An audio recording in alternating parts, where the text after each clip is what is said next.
मोक्षमार्गस्य नेतारम् भेतारम् कर्मभूभृता ज्ञातारम् विश्वतत्त्वानां वन्दे तद्गुणलब्धये वन्दे तद्गुणलब्धये। अनंत उपकारी आस्था के आयाम चरम तीर्थंकर श्रमण भगवान महावीर को वंदन। प्रभु की परंपरा में विचरण करने वाले परम उपकारी समस्त चारित्रात्माओं को वंदन करते हुए श्री कर्नाटक जैन स्वाध्याय संघ के तत्वावधान में आयोजित मोक्ष मार्ग तत्वार्थ सूत्र की इस कक्षा में मैं शांतिलाल बोहरा आप सभी का हार्दिक स्वागत एवं अभिनंदन करता हूं। बंधुओं, हमारी कक्षा 5वें अध्याय के सूत्रों से संबंधित चल रही है और परम संतोष की बात है कि हमने पहले अध्याय से इसको प्रारंभ किया था और आज हम 5वें अध्याय की पूर्णाहुति पर पहुंच रहे हैं। 5वें अध्याय के अंतिम 4 सूत्र 41, 42, 43 और 44 का आज हम परिचय करने का भाव रखते हैं। एक बार इनका उच्चारण। तद्भावः परिणामः, तद्भावः परिणामः, अनादिरादिमांश्च, अनादिरादिमांश्च, रूपिष्वादिमान्, रूपिष्वादिमान्, योगोपयोगौ जीवेषु, योगोपयोगौ जीवेषु। बंधुओं, द्रव्यों में जो परिणमन होता है अथवा जिसे पर्यायों का परिणमन कहते हैं, परिणाम कहते हैं, वो परिणाम किस प्रकार का होता है, कैसे कैसे होता है और जीव में किस किस प्रकार के परिणाम होते हैं, अजीव में किस प्रकार के परिणाम होते हैं, पुद्गल के क्या क्या परिणाम होते हैं और उन परिणामों में अनादि और आदि क्या व्यवस्था है, इन संदर्भों की चर्चा हम आज करने जाएंगे। तो सबसे पहले हमारे सामने 41वां सूत्र, 41वें सूत्र की हम चर्चा करते हुए परिणाम के स्वरूप को जानने का प्रयास करेंगे। 41वां सूत्र है तद्भाव परिणामः, तद्भाव परिणामः अर्थात तत् भाव परिणामः। जो चर्चा हमने 37वें आदि सूत्रों में की थी, गुण पर्यायवत् द्रव्यम, और 40वें सूत्र में जो चर्चा आई थी द्रव्याश्रया निर्गुणा गुणाः, 37वें और 40वें सूत्र को जोड़ते हुए इस सूत्र को देखना है। कहा गया कि द्रव्य में गुण और पर्याय होती है और गुण द्रव्य पे आश्रित होकर के रहता है। उसी की चर्चा आगे करते हुए कहा है कि तद्भावः परिणामः, वस्तु में गुण के अनुसार जो भाव परिणमन होता है, जो परिणति होती है, जो अवस्थाएं बदलती है, उन अवस्थाओं को परिणाम कहा जाता है। हाँ, यहां परिणाम शब्द से जो जीव के परिणाम होते हैं, मन के परिणाम होते हैं, ये दृष्टिकोण यहां नहीं है। यहां परिणाम का जो दृष्टिकोण है, परिणाम शब्द से जो संकेत किया है, वो द्रव्य में अपने स्वरूप में जो परिणमन होता है, द्रव्य अपने गुणों के अनुसार जिन जिन परिणामों को या जिन जिन अवस्थाओं को धारण करता है, और जो जो अवस्थाएं द्रव्य में घटित होती है, उसको परिणाम कहा है। अतः परिणाम का अर्थ बताते हुए शास्त्रकार फरमाते हैं कि द्रव्य के निज भाव को परिणाम कहते हैं। अलग अलग अपेक्षा से 2-3 परिभाषाएं दी है, सबका मूल अर्थ एक ही है।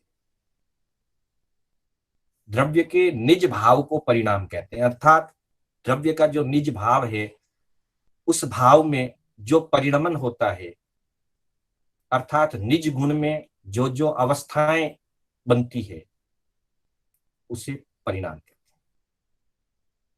अथवा कह दिया स्वरूप में परिणमन, उसका भी यही भाव है। स्वरूप में, अपना जो निज रूप है, उसमें जो परिणमनशीलता होती है, उत्पाद व्यय, एक अवस्था प्रकट होती है और पूर्व अवस्था लुप्त हो जाती है, फिर नई अवस्था प्रकट होती है, पूर्व अवस्था लुप्त होती जाती है, उसकी जो जो अवस्थाएं बनती जाती है, उसे परिणाम कहते हैं। विशेषता यह है कि कितना भी परिणमन हो, पर द्रव्य अपने निज भाव को नहीं छोड़ेगा, पुद्गल अपने पुद्गल पने को नहीं छोड़ेगा, जीव अपने जीवत्व से अलग नहीं होगा। वैसे ही धर्मास्ति आदि द्रव्य जिनका जिनका जो स्वरूप है, वो उस स्वरूप को ना छोड़ते हुए, उस स्वरूप में स्थित रहते हुए जो भिन्न भिन्न अवस्थाएं उनकी बनती है, उसको परिणाम कहते हैं। अर्थात भिन्न भिन्न पर्यायों को जो धारण किया जाता है, उस धारण करती हुई अवस्था को परिणाम कहते हैं। धर्मास्तिकाय, अधर्मास्तिकाय और आकाशास्तिकाय के परिणाम सूक्ष्म होते हैं, हम उन्हें किसी उदाहरण से नहीं समझ पाते। वो अरूपी है, और अरूपी को मात्र केवली ही विषयगत कर सकते हैं, अनुभव कर सकते हैं, छद्मस्त नहीं कर सकते। इसलिए मुख्य रूप से यहां पुद्गल और जीव, जीव भी वैसे अरूपी है, पर जीव ने शरीर और कर्मों को धारण कर रखा है, अतः जीव की जो पर्याय है, वो शरीर से भी जुड़ करके है, कर्मों से भी जुड़ करके है। उस दृष्टि से पर्यायों को बताया गया है, जीव की पर्यायों को। तो इन दो की पर्याय, जीव की और अजीव की, अर्थात पुद्गल की पर्यायों को हम फिर भी थोड़ा समझ सकते हैं। उस दृष्टि से इसको बताया गया है कि तद्भाव परिणाम, द्रव्य का अपने भाव में, अपने निज रूप में परिणमन करते रहना, अपने स्वरूप को न छोड़ते हुए निरंतर नई नई अवस्थाओं को धारण करते रहना, उसका नाम परिणाम। इसी व्याख्या को प्रज्ञापना सूत्र की टीका में भी बताया गया है। प्रज्ञापना सूत्र की टीका में टीकाकार परिणाम शब्द की परिभाषा बताते हुए फरमाते हैं कि परिणाम किसको कहना। तो टीकाकार फरमाते हैं परिणमनम परिणाम, जो भी परिणमन होता है, टीका का आधार आपके सामने आएगा कि जो परिणमन होता है, परिणमन होने को परिणाम कहते हैं। शब्द की व्याख्या करते हुए सूत्र दिया है परिसमन्तात् नमनम परिणामः, अर्थात मर्यादा पूर्वक संपूर्ण रूप से जो परिणमन होता है, उस परिणमन को परिणाम कहते हैं। लेकिन साथ में यह भी बताया है कि परिणमन होने में वस्तु अपने निज स्वरूप को या अपने निज भाव का त्याग नहीं करती, निज भाव को साथ में रखते हुए, टीकाकार कहते हैं टीका के आधार से, परिणाम शब्द की व्युत्पत्ति करते हुए टीकाकार फरमाते हैं कि अपने स्वरूप को ना त्यागते हुए जो जो अवस्थाएं द्रव्य के द्वारा धारण की जाती है उसे परिणाम कहते हैं। वो परिणाम जीव में भी होता है और अजीव में भी होता है। साथ ही कहा कि जब परिणमन होता है तो एक से दूसरा अर्थ घटित होता है, एक से दूसरा रूप घटित होता है, लेकिन वस्तु अपने संपूर्ण स्वरूप से बदलती नहीं, अपने स्वरूप में रहेगी। परिणामो ही अर्थांतर गमनम न च सर्वथा व्यवस्थानम न च सर्वथा विनाशः। न तो संपूर्ण रूप से उसके द्रव्यपने का कोई नाश होता है, नष्ट होता है, और न ही पूर्ण रूप से अपने स्वरूप को बदलता है। अपने स्वरूप में रहते हुए, निज रूप को कायम रखते हुए वस्तु में जो परिणमन होता है उसे परिणाम कहते हैं। अब इसमें जीव के परिणाम और अजीव के परिणाम, दो प्रकार के परिणाम प्रज्ञापना सूत्र में बताए गए हैं। हमारे सामने प्रज्ञापना सूत्र की टीका भी हमारे सामने है, टीका का अंश जिसकी हमने अभी चर्चा की। और विशेष रूप से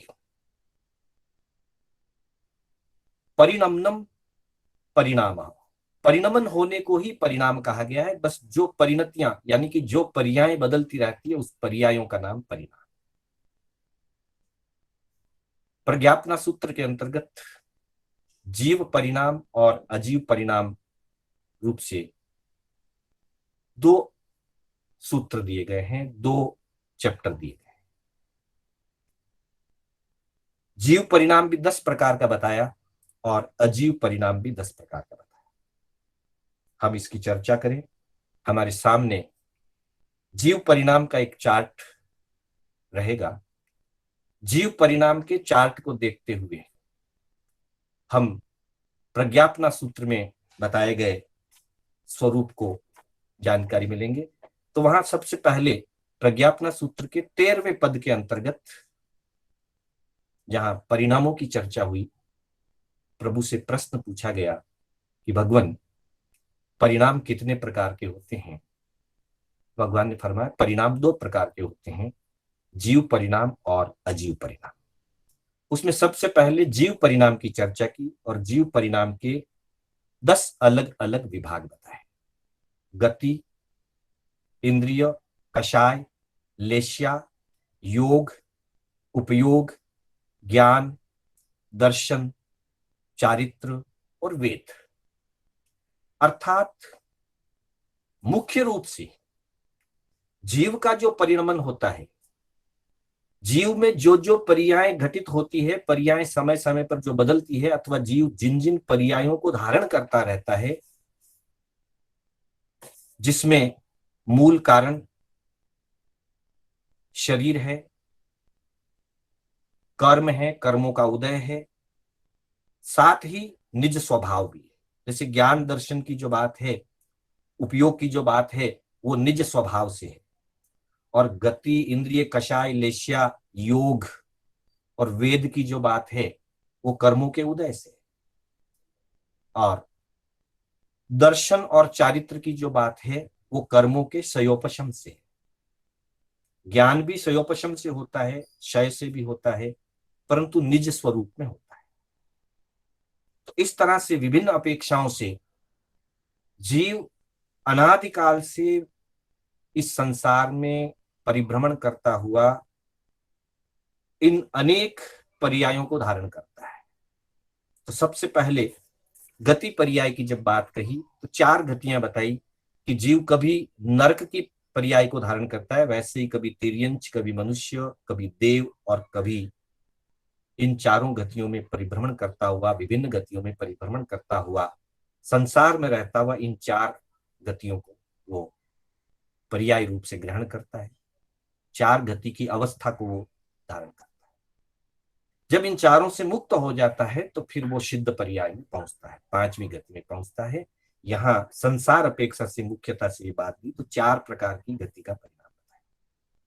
इसी तरह से इंद्रियों का परिणाम बताते हुए श्रोतेंद्रिय, चक्षु इंद्रिय, घ्राण इंद्रिय, रसना इंद्रिय और स्पर्श इंद्रिय, पांच प्रकार से इंद्रियों का परिणाम होता है।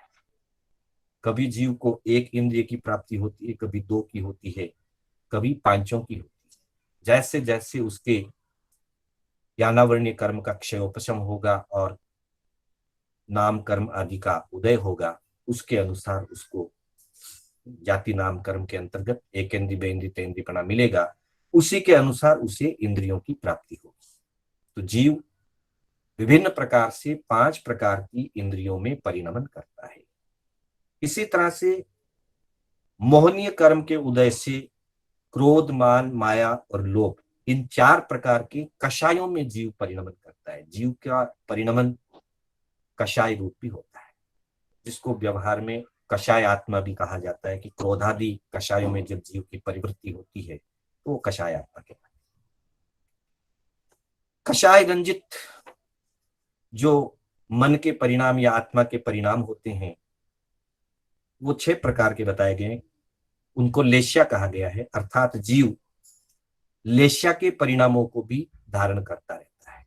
कभी कृष्ण, कभी नील, कापोत, तेजो, पद्म और शुक्ल, इन 6 प्रकार की लेश्याओं में जीव की पर्याय अलग अलग काल में, अलग अलग अवस्था में किसी न किसी एक लेश्या में वो प्रवर्तता रहता है। जिस समय अयोग दशा में पहुंचता है तब वो 14वें गुण स्थान में अलेसी बनता है, उसके पहले तक वो लेसी। और वैसे ही क्रोध की अपेक्षा में भी, कषाय की अपेक्षा में भी 10वें गुण स्थान तक कषाय की स्थिति रहती है, उसके बाद अकषाई बनता है। इंद्रियों की अपेक्षा देखा जाए तो 12वें गुण स्थान तक वो इंद्रियों में परिणमन करता है। 13वें गुण स्थान में जब पहुंचता है तो अनिंद्रिय हो जाता है। वैसे ही योग, 3 प्रकार के योग, और विस्तार से करें तो 15 योग। तो मन, वचन और काय रूपी योगों की प्रवृत्ति जो होती है और उससे जो जो अवस्थाएं जीव की बनती है वो योग परिणाम कहलाता है। जीव अपने वीर्यांतराय कर्म के सेवोपशम से और नाम कर्म आदि के उदय से जितनी जितनी उसको योगों की प्राप्ति हुई है, मन योग, वचन योग और काय योग के अंतर्गत वो प्रवृत्ति करता है। 13वें गुण स्थान तक योगों की प्रवृत्ति रहती है। 12वें गुण स्थान तक वीर्यांतराय कर्म के संयोपशम से, 13वें गुण स्थान में वीर्यांतराय कर्म के क्षय से प्रवृत्ति होती है। 14वें गुण स्थान में जब जीव पहुंचता है तो अयोग दशा को पहुंचता है, फिर योग परिणाम भी उसके, योग वाली पर्याय उसकी रुक जाती है। फिर उपयोग परिणाम में साकार उपयोग यानी कि दर्शन और अनाकार उपयोग यानी कि ज्ञान, यह अनादिकाल से अनंत काल तक रहता है। उपयोग बदलता जाएगा लेकिन साकार अथवा अनाकार उपयोग अनादिकाल से जीव के साथ रहता है, और मोक्ष जाने पर भी केवल ज्ञान, केवल दर्शन रूप दोनों उपयोग जीव के पास निरंतर रहते हैं। तो जिस जिस समय वो जिस जिस उपयोग में प्रवृत्ति करता है वो उसका उपयोग परिणाम है, कभी साकार में कभी अनाकार में। इसी तरह से ज्ञान परिणाम की चर्चा कही। जीव मति, सुत, अवधि, मन, पर्य और केवल ज्ञान रूपी 5 ज्ञानों में प्रवृत्ति करता है। प्रारंभ में मति सुत में करता है, फिर अवधि का जब सेवोपशम होता है तो अवधि का भी होता है। मन पर्याय जिसको प्राप्त हो जाए तो 4 ज्ञान में प्रवृत्ति होती है, 4 ज्ञान का वो उपयोग करता है, उसके अनुसार उसकी ज्ञान की पर्याय काम करती है। और संपूर्ण ज्ञानावरणी क्षय हो जाने पर केवल ज्ञान की पर्याय से जीव जानने का, अनुभव करने का परिणाम करता है। जब तक मिथ्यात्व दशा रहती है तो 3 प्रकार के अज्ञान की भी स्थिति बनती है, मति अज्ञान, सुत अज्ञान और विभंग ज्ञान। इस प्रकार 5 प्रकार, मुख्य रूप से 5 हैं ज्ञान के अंतर्गत, लेकिन मिथ्या दृष्टि के लिए 3 प्रकार के अज्ञान के परिणाम होते हैं। सम्यक दृष्टि में 5 प्रकार के ज्ञान के परिणाम होते हैं, मिथ्या दृष्टि में 3 अज्ञान होते हैं, और छद्मस्तता तक 4 ज्ञान हो सकते हैं या 3 अज्ञान हो सकते हैं, और सर्वज्ञ अवस्था में एक केवल ज्ञान रहता है, फिर वो अनंत काल तक केवल ज्ञान रहता है। इसी तरह से दर्शन के अंतर्गत यहाँ सम्यक दृष्टि की अपेक्षा से 3 प्रकार की दृष्टियों की अपेक्षा से पर्याय बताई गई है, परिणाम। जो जीव चौथे आदि गुणस्थानों में होता है उसके परिणाम सम्यक दृष्टि के परिणाम होते हैं। पहले गुणस्थान या तीसरे गुणस्थान में मिथ्या दृष्टि के, पहले गुणस्थान में मिथ्या दृष्टि के, तीसरे गुणस्थान में मिश्र दर्शन का परिणाम रहता है। दूसरे से लेकर, दूसरे में हल्का सा ही सही लेकिन सम्यक का परिणाम रहता है, और चौथे से ऊपर हमेशा सम्यक दर्शन का परिणाम। तो 3 प्रकार के दर्शनों में जीव की अलग अलग प्रवृत्ति होती है। इसी तरह से चारित्र की चर्चा की, चारित्र के अंतर्गत 5 प्रकार के चारित्रों में जीव की अलग अलग पर्याय होती है। सर्ववृत्ति से ही चारित्र को माना है। श्रावक की सामायिक देश वृत्ति में या चारित्र में होती है, पर मुनि जब आजीवन सामायिक ग्रहण करते हैं तो वहां से चारित्र पर्याय शुरू होती है। चारित्र पर्याय जगन्य अंतर्मुख से लेकर उत्कृष्ट देशों करोड़ पूर्व तक की हो सकती है, सम्मिलित रूप से सभी मिलाकर के। एक सामायिक चारित्र भी इतना लंबा हो सकता है, छेदोपस्थापनीय भी इतना लंबा हो सकता है, सूक्ष्म संप्राय अंतर्मुख का होता है, यथाख्यात भी लंबा हो सकता है, परंतु 14वें गुणस्थान तक द्रव्य से चारित्र की पर्याय मानी गई है। मोक्ष अवस्था में भाव रूप से आत्मरमणता की तो बात है, लेकिन जो 5 चारित्र बताए गए हैं वो 6ठे गुणस्थान से प्रारंभ होकर के 14वें गुणस्थान तक अलग अलग स्थानों में अलग अलग चारित्र की पर्याय होती है या चारित्र के परिणाम होते हैं। और लास्ट में बताया गया है वेद परिणाम। वेद अनादिकाल से जीव के साथ जुड़ा हुआ होता है, स्त्री वेद, पुरुष वेद, नपुंसक वेद। वेद में से कोई न कोई एक वेद, वैसे अनादिकाल से जीव एकेंद्रीय अवस्था में होता है तो नपुंसक वेद होता है। जब जीव अपने पुण्य से सन्नी पंचेंद्रियपना धारण करता है तब उसमें स्त्री और पुरुष वेद की भी मोहनीय कर्म के उदय से परिणति होती है। वेद 9वें गुणस्थान के कुछ हिस्सों तक रहता है, 9वें गुणस्थान के अंत में जाते जाते वेद भी क्षय हो जाता है, तब अवेद दशा प्राप्त हो जाती है, और 10वें आदि गुणस्थान से लेकर मोक्ष तक वेद का परिणाम नहीं है।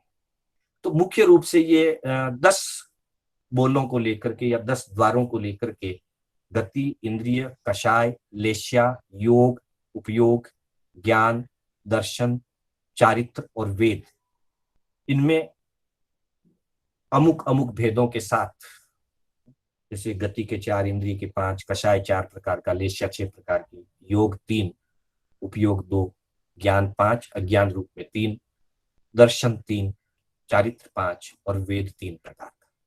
ये सारे जीव के परिणाम हैं। जीव इन परिणामों में अलग अलग अवसर, अलग अलग कर्म उदय, कर्म संयोक्षम, कर्म क्षय, पुण्योदय, पापोदय आदि विभिन्न अपेक्षाओं को साथ में लेकर के जीव इन सभी परिणामों में परिणत होता रहता है। लेकिन परिणत होते हुए भी जीव का जो जीवत्व है वो चाहे कषाय में चला जाए, चाहे वेद में चला जाए, इंद्रियों से रहित हो, इंद्रियों से सहित हो, कैसी भी स्थिति में जीव का जीवत्व कायम रहता है। इसलिए कहा कि निज गुण को कायम रखते हुए जिन जिन अवस्थाओं को जीव धारण करता है वे अवस्थाएं परिणाम कहलाती है। जैसे जीव के परिणाम बताए गए वैसे ही अजीव के भी परिणाम बताए गए। अजीव की भी विभिन्न अवस्थाएं, विभिन्न परिस्थितियां, विभिन्न पर्याय समय समय पर स्वभाव के कारण अथवा बाह्य कारणों से सूक्ष्म परिवर्तन जो होता है अजीव के अंदर, पुद्गल के अंदर, वो स्वभाव से होता है, प्रकृति से होता है, और जो स्थूल परिवर्तन होता है वो बाह्य कारणों से होता है। तो अजीव के भी 10 प्रकार के परिणाम प्रज्ञापना सूत्र में बताए गए हैं। जैसे ये जीव परिणाम का हमने चार्ट देखा, तत्वार्थ सूत्र की अपेक्षा से लें तो तत्वार्थ सूत्र के 5वें अध्याय का संदर्भ 41वें सूत्र से 44वें सूत्र में है, लेकिन वह बहुत सूक्ष्मता से, बहुत ही संक्षिप्तता से उसका वर्णन किया गया है, लेकिन आगमों के अंदर बहुत विस्तार से इनका वर्णन हुआ है। तो हम प्रज्ञापना सूत्र के आधार से इनको जानने का प्रयास कर रहे हैं।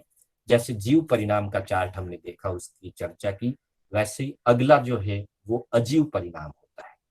अजीव परिणाम भी भगवान ने प्रज्ञापना सूत्र के 13वें पद में फरमाया है और 10 प्रकार का फरमाया।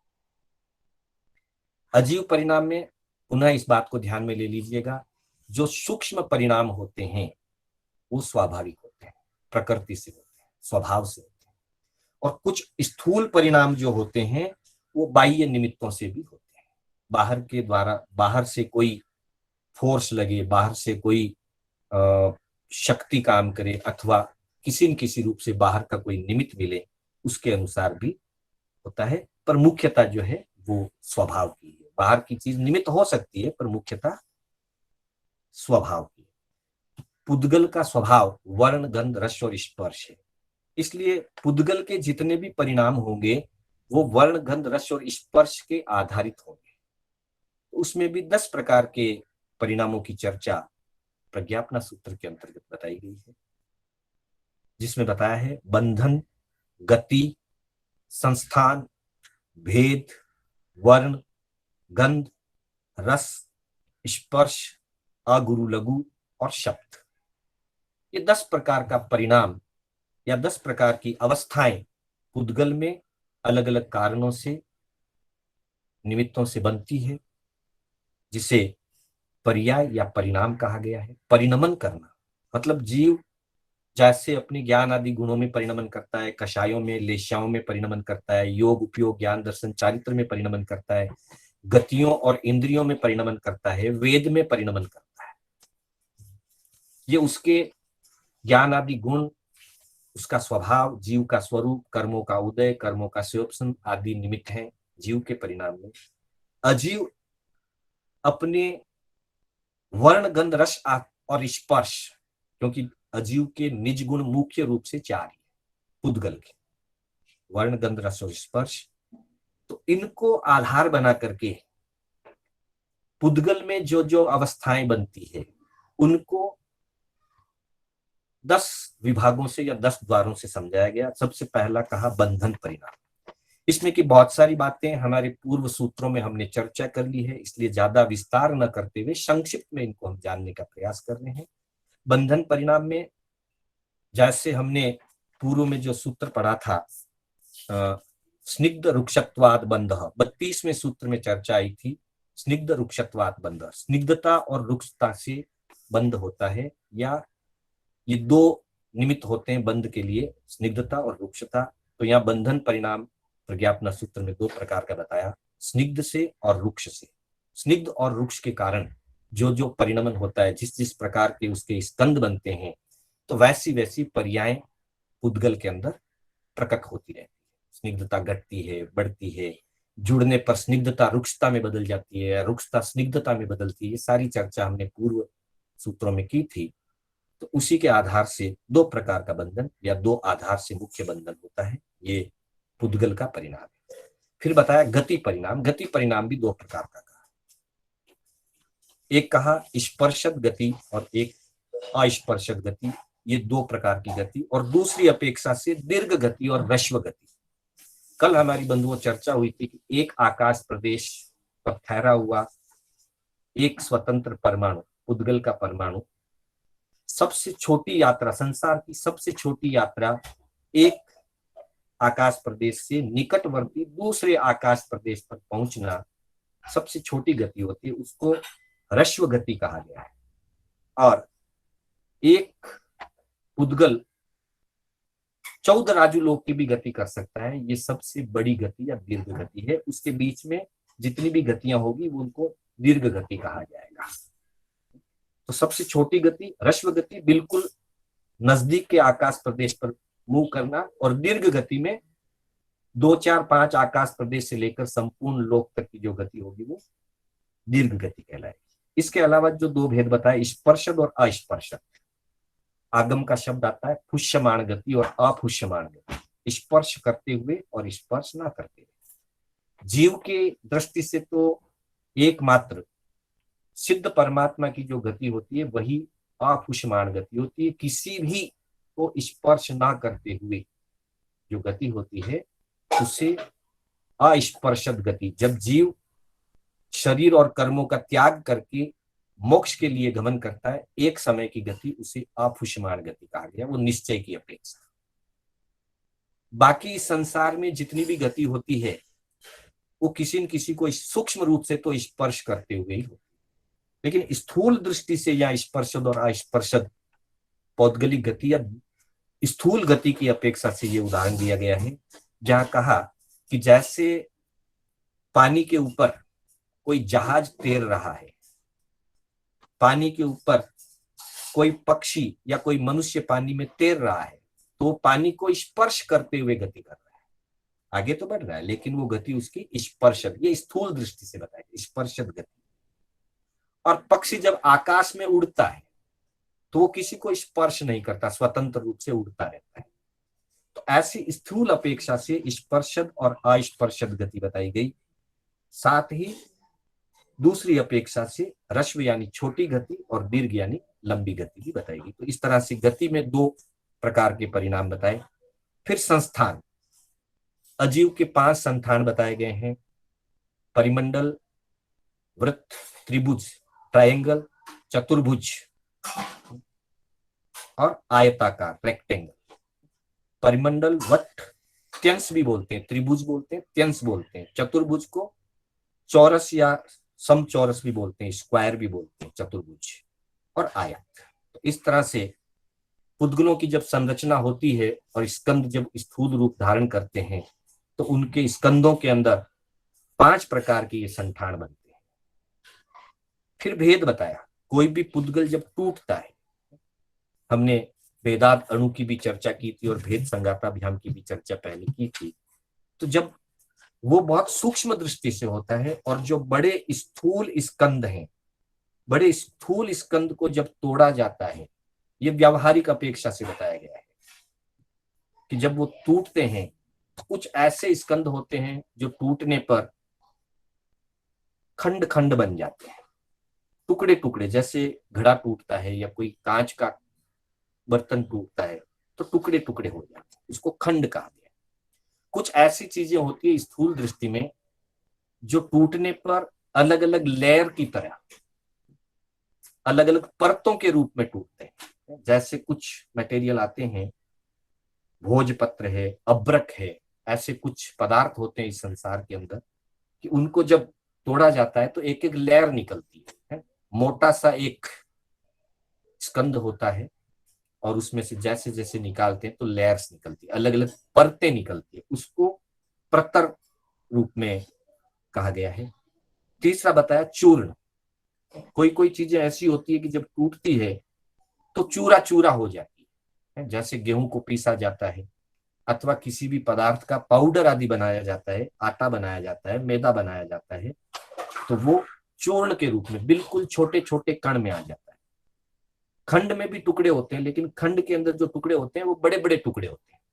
बड़ी वस्तु जब टूटती है बड़े बड़े टुकड़ों में तो वो खंड कहलाता है। पत्थर टूटता है, बड़े बड़े टुकड़े हो जाते हैं, लेकिन उसी पत्थर को पीस करके सीमेंट आदि बनाई जाती है तो वो चूर्ण हो जाता है।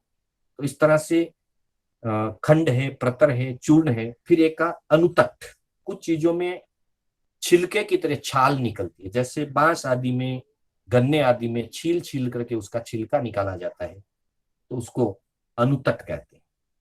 और एक बताया गया है उत्कट। उत्कट का मतलब किसी चीज को चीर दिया जाता है या खोद दिया जाता है, खोद करके या चीर करके जो अलग अलग फलक की तरह फ्लेट के रूप में, जो तख्तों के रूप में जो निकलता है, जैसे लकड़ी को चीरते हैं तो तख्ते बनते हैं, वैसी जो अवस्थाएं ये स्थूल दृष्टि से विभिन्न प्रकार की हो सकती है। तो स्थूल दृष्टि से जितने भी प्रकार के इनमें परिणमन होते हैं उनको भेद के रूप में अलग अलग खोदना, फोड़ना, चीरना, छीलना आदि की दृष्टि से। फिर वर्ण, गंध, रस और स्पर्श की चर्चा करने की हमें जरूरत नहीं है, हम सब इन चीजों को जानते हैं कि 5 प्रकार के वर्ण होते हैं। पुद्गल अलग अलग वर्णों में परिणमन होता है, पुद्गल अलग अलग गंधों में, सुगंध और दुर्गंध में परिणत होता है। इसी तरह से 5 प्रकार के रस में भी परिणमन होता है। वही चीज पहले कड़वी हो सकती है, बाद में मीठी हो सकती है, पहले खट्टी हो सकती है, बाद में मीठी हो सकती है, या पहले मीठी थी बाद में कड़वी हो सकती है। तो 5 प्रकार के रसों में पुद्गल का परिणमन होता है। 8 प्रकार के स्पर्श में भी परिणमन होता है। 8 प्रकार के स्पर्श, ये वर्ण गंध रस स्पर्श हमने जो इंद्रिय के विषय आदि के अंतर्गत किए वो केवल है, इसकी विशेष चर्चा की आवश्यकता नहीं लगती है। फिर आता है अगुरु लघु परिणमन। अगुरु लघु का मतलब है जो ऐसी चीज जो न हल्की हो न भारी हो। कभी कभी पुद्गलों का इस प्रकार का परिणमन होता है कि पुद्गल न हल्के होते हैं और न भारी, अर्थात जैसे परमाणु है या सूक्ष्म रूप में परिणत स्कंध है या चौफरसी स्कंध है, जैसे कार्बन वर्गणा की बात। वैसे तो हम व्यवहार में कहते हैं कि कोई जीव हलु कर्मी है और कोई जीव भारी कर्मी। वो कर्मों की प्रगाढ़ता की अपेक्षा से, कर्मों के रस की अपेक्षा से हलु कर्मी या भारी कर्मी कहा जाता है। लेकिन कर्म पुद्गलों के अंदर, कार्बन वर्गणा के जो पुद्गल होते हैं वो चौफर्श वाले होते हैं। उसमें पिछली क्लासों में भी हमारी चर्चा चली थी, उनमें लघु और गुरु वाला परिणाम नहीं होता है, कर्कश और मृदु वाला भी नहीं होता है। मात्र शीत उष्ण और रुक्ष स्निग्ध वाले ही परिणाम चौफरसी में होते हैं, और परमाणु में भी इन चारों में से कोई 2 ही होते हैं। और ऐसे ही जितने भी सूक्ष्म स्कंद होंगे उनमें ये 4 स्पर्श होते हैं, तब वो अगुरु लघु परिणाम कहलाता है। न तो वो भारी है न वो हल्के है। और जैसे ही कोई चीज 8 स्पर्श वाली बनकर के फिर स्थूल रूप धारण जब कर लेती है तब वो अठफर्शी हो जाती है। उसमें लघु और गुरु दोनों परिणाम होते हैं। जैसे रुई हल्की है, लघु का मतलब हल्का और गुरु का मतलब भारी। लोहा भारी है और रुई हल्की है।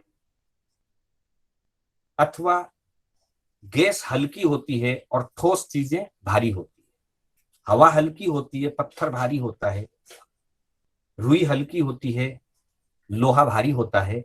ये स्थूलता में, सूक्ष्मता तक जब तक रहते हैं तब तक अगुरु लघु परिणाम रहता है। न उनमें कोई हल्कापन होता है न भार होता है। जैसे हमारे कितने भी अनंत अनंत कर्म बढ़े पर हमारा वजन नहीं बढ़ेगा, वजन उतना ही रहेगा, क्योंकि कर्मों में भार नहीं है। कर्मों में भारीपन हो सकता है, फल देने की शक्ति भारी प्रगाढ़ हो सकती है, पर अपने आप में वजन की अपेक्षा से कर्मों में न भारीपन होता है न हल्कापन होता है, इसलिए उनको अगुरु लघु कहा। इसी तरह से 10वां परिणाम बताया अजीव का या पुद्गल का शब्द। ये भी स्पर्श गुण का ही परिणमन है। कहीं भी कोई चीज, 2 पुद्गल, 2 स्कंद जब आपस में टकराते हैं, रगड़ते हैं, स्पर्श होते हैं, तब शब्द निकलता है। इसलिए शब्द भी पुद्गल का ही परिणाम है, पुद्गल की ही परिणति है, पर्याय है। और वो 2 प्रकार का बताया। वैसे अलग अलग अपेक्षाओं से, किसी अपेक्षा से 25 बोल आदि में हम पढ़ते हैं तो 3 प्रकार के शब्द बताए गए हैं, जीव शब्द, अजीव शब्द और मिश्र। वो शब्द को उत्पन्न करने के जो निमित्त हैं, जीव की शक्ति से उत्पन्न हुआ तो जीव शब्द है, अजीव के द्वारा टकराट होने से उत्पन्न हुआ तो अजीव शब्द है, और अजीव के द्वारा जीव के शक्ति लगने से उत्पन्न हुआ तो मिश्र शब्द है। तो वहां 3 प्रकार के शब्द बताए।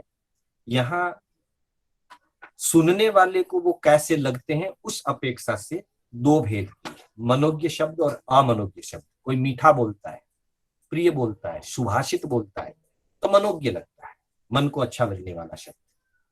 और कोई कड़वा बोलता है, कटु बोलता है, चिल्ला करके बोलता है तो सुनने वाले को वो अमनोज्ञ लगता है, उसके मन को अच्छा नहीं लगता, इसलिए उसको अमनोज्ञ शब्द कहा। तो अपेक्षाएं हैं, ये सारी जो परिणाम बताए गए हैं वो अलग अलग अपेक्षाओं से बताए गए हैं। वैसे अनंत परिणाम होते हैं, जीव के भी अनंत परिणाम, अनंत पर्याय होती है, और अजीव की भी अनंत परिणाम और अनंत पर्याय होती है। उन सबको संक्षिप्त रूप में व्यवस्थित करके ज्ञानियों ने 10-10 विभागों में विभाजित करके जीव के लिए गति, इंद्रिय, कषाय, लेश्या, योग, उपयोग, ज्ञान, दर्शन, चारित्र और वेद की अपेक्षा से बताया। और अजीव के लिए बंधन, गति, संस्थान, भेद, वर्ण, गंध, रस, स्पर्श, अगुरु लघु और शब्द, इन 10 विभागों के द्वारा बताया। वैसे अनंता अनंत पर्याय होती है, तो अनंता अनंत परिणाम जीव के भी होते हैं और अजीव के भी होते हैं। संक्षिप्त रूप में इसको बताया गया। तो इस तरह से हमने 41वें सूत्र की चर्चा की। 42वां और 43वां 44वां सूत्र भी इन्हीं चीजों के साथ जुड़ा हुआ है। ये जब चर्चा हमने कर ली तो बाकी की चीजें बहुत सरलता से हमको समझ में आ जाएगी। 42वां सूत्र है अनादिरादिमांश्च। अब ये जो परिणाम है, चाहे वो जीव के परिणाम है और चाहे अजीव के परिणाम है, इन परिणामों को कह दिया कि अनादिरादिमांश्च, कि ये परिणाम अनादिकाल से भी होते हैं और आदिमान भी होते हैं। अनादि उसको कहते हैं कि जिस अवस्था का प्रारंभ काल पता न चल सके, प्रारंभ काल ना हो। और आदिमान परिणाम उसको कहते हैं कि जिस अवस्था का प्रारंभिक काल का व्यवहार में जाना जा सकता हो।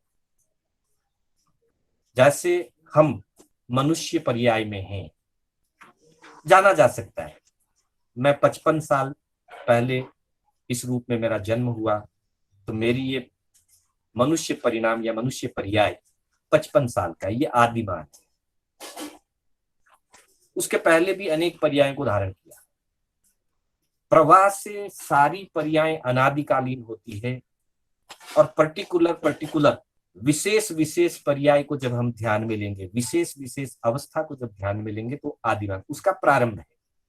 लेकिन प्रवाह की अपेक्षा से सारी पर्याय, सारे परिणाम जीवों में हो चाहे पुद्गलों में हो, अनादिकालीन होते हैं। इसलिए अनादि और आदिमान दोनों कह दिया। प्रवाह की अपेक्षा से ये सारी पर्याय अनादिकाल है और विशेष विशेष पर्याय की अपेक्षा से जब देखा जाएगा तो उसको आदिमान कहा जाएगा। जैसे कोई पुद्गल है, पुद्गल में कोई न कोई वर्ण, कोई न कोई रस, या पुद्गल का कोई न कोई आकार अनादिकाल से रहा ही है। बिना वर्ण गंध रस के आकार के कोई पुद्गल कभी नहीं रहा। लेकिन आज उसको किसी एक विशेष वर्ण में, किसी विशेष गंध में उसने आज परिणमन किया, तो उस दृष्टि से वो पर्याय उसकी आदिमान है। और प्रवाह की अपेक्षा से सारी पर्यायें, चाहे जीव की हो चाहे अजीव की हो, अनादिकाल। जैसे जीव की अपेक्षा से आज कोई जीव तेंद्रियपने में जन्म लेता है, तो उसकी 3 इंद्रियों वाला परिणमन आज उसका प्रारंभ होता है। आज कोई पंचेंद्रिय रूप से जन्म लेता है, तो 5 पर्यायों का उसके प्रारंभ होता है, 5 इंद्रियों का परिणमन वाला रूप प्रारंभ होता है। लेकिन इंद्रियां कभी न कभी किसी न किसी रूप में, एकेंद्रीय रूप से ही सही, स्पर्श इंद्रिय रूप से सही, अनादिकाल से प्रवास से उसके साथ इंद्रिया है। इस अपेक्षा से कहा गया कि जितनी भी पर्याय हैं वो प्रवाह की अपेक्षा से अनादि पर्याय है, अनादि परिणमन हो रहा है, अनादिकाल से द्रव्यों में अपना अपना परिणमन हो रहा है। और विशेष विशेष अवस्था की दृष्टि से परिणमन आदिमान हो रहा है। आज ही कोई परिणति हुई, आज ही कोई रूप धारण हुआ, आज ही कोई वस्तु किसी विशेष रूप से निर्मित हुई, वो आदिमान परिणाम। अगला सूत्र है 43वां सूत्र, जिसमें कहा है रूपिष्वादिमान। रूप के जो परिणमन है, मतलब वर्ण गंध रस और स्पर्श की जो विभिन्न अवस्थाएं हैं, वो रूपी द्रव्य के परिणाम गिने जाते हैं। उनको आदिमान का है, क्योंकि एक ही रंग में अनादिकाल से आज तक नहीं है, किसी न किसी रंग में अनादिकाल से है। तो प्रवाह की अपेक्षा से अनादिकाल है, लेकिन एक रंग या एक कोई गंध, एक कोई रस, कल तक केरी रूप में आम खट्टा था, 2 दिन 3 दिन के बाद पकने के बाद वो मीठा हो गया, तो मीठे पने का प्रारंभ हुआ, अनादिकाल से मीठा नहीं है। लेकिन अनादिकाल से कोई न कोई रस, कोई न कोई गंध, कोई न कोई वर्ण, कोई न कोई स्पर्श या सभी प्रकार के परिणाम हमेशा से होते आए हैं। परिणमन हमेशा से होता रहा है। प्रवाह की अपेक्षा से अनादि परिणाम होते हैं और रूप वर्ण गंध रस आदि जो समय समय पर परिवर्तित होते रहते हैं, उसकी अपेक्षा से आदिमान परिणाम। जैसे अजीव के लिए रूपिष्व आदिमान कहा, रूपिषु रूपी पुद्गलों के परिणाम आदिमान बताए। वैसे ही 44वें सूत्र के अंदर 44वें सूत्र के अंदर हम देखते हैं, वहां जीव की अपेक्षा से बताया, योगोपयोगौ जीवेशु। 44th जो सूत्र है, 44वां सूत्र, योगोपयोगौ जीवेशु। जीवों के अंदर जो योग और उपयोग, ये जो परिणमन होते हैं, वैसे अनादिकाल से योग हमारे साथ है, अनादिकाल से उपयोग भी हमारे साथ है, लेकिन योगों के जो भेद प्रभेद हैं, कभी हम मन योग में परिणमन होते हैं, कभी हमारा वचन योग प्रवृत्ति में होता है, कभी काय योग प्रवृत्ति में होता है। काय योग में भी वर्तमान में हमारे औदारिक काय योग चल रहा है, तो इसका प्रारंभ हुआ।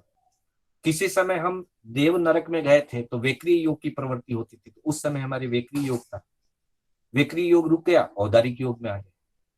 किसी जीव ने कदाचित आहारक लब्धि प्राप्त की और आहारक योग का प्रयोग किया, आहारक योग की प्रवृत्ति की, तो उस समय वो आहारक योग में होगा। तो पर्टिकुलर रूप से योगों में आदिमान परिणाम होता है, वैसे ही उपयोग में भी आदिमान परिणाम होता है। कभी हमारा उपयोग वर्ण की तरफ होता है, हम रंग को देख रहे हैं, कभी हमारा उपयोग गंध की तरफ होता है, हम गंध को सूंघ रहे हैं, कभी हमारा उपयोग शास्त्र की तरफ होता है, हम शास्त्र अध्ययन कर रहे हैं। ये स्थूलता की दृष्टि से। सूक्ष्म दृष्टि से उपयोग भी सदा काल चलता रहता है और योग भी सदा काल चलता रहता है।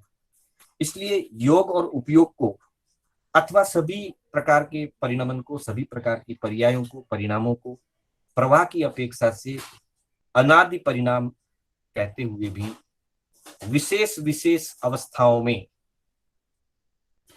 परिणामों को आदिमान कहा है, और जिसमें विशेष रूप से अजीव में वर्ण, गंध, रस और स्पर्श की बदलती हुई अवस्थाओं को स्थूलता से उनको देखा जा सकता है, और जीव में योग और उपयोग का जो व्यापार होता है, योग की प्रवृत्ति और उपयोग का व्यापार जो होता है, वो भी समय समय बदलता रहता है।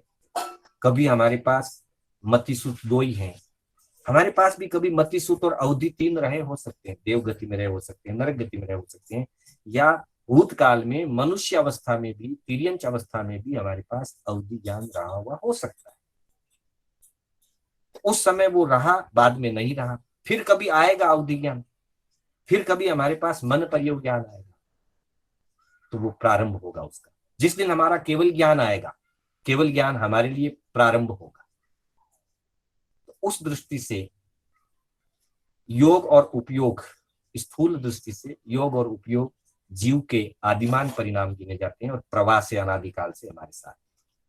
और अजीव के लिए वर्ण, गंध, रस, स्पर्श रूपिषु आदिमान, रूपिषु आदिमान अर्थात पुद्गल द्रव्य के अंदर जो रूपित्व है, वर्ण, गंध, रस और स्पर्श, ये बदलते रहते हैं। जैसे जैसे जीव पुद्गल के परमाणु जैसे जैसे परिणमन करता है, जैसे जैसे पुद्गलों के साथ जुड़ता है, तो उसी प्रकार का वर्ण, गंध, रस धारण कर लेता है।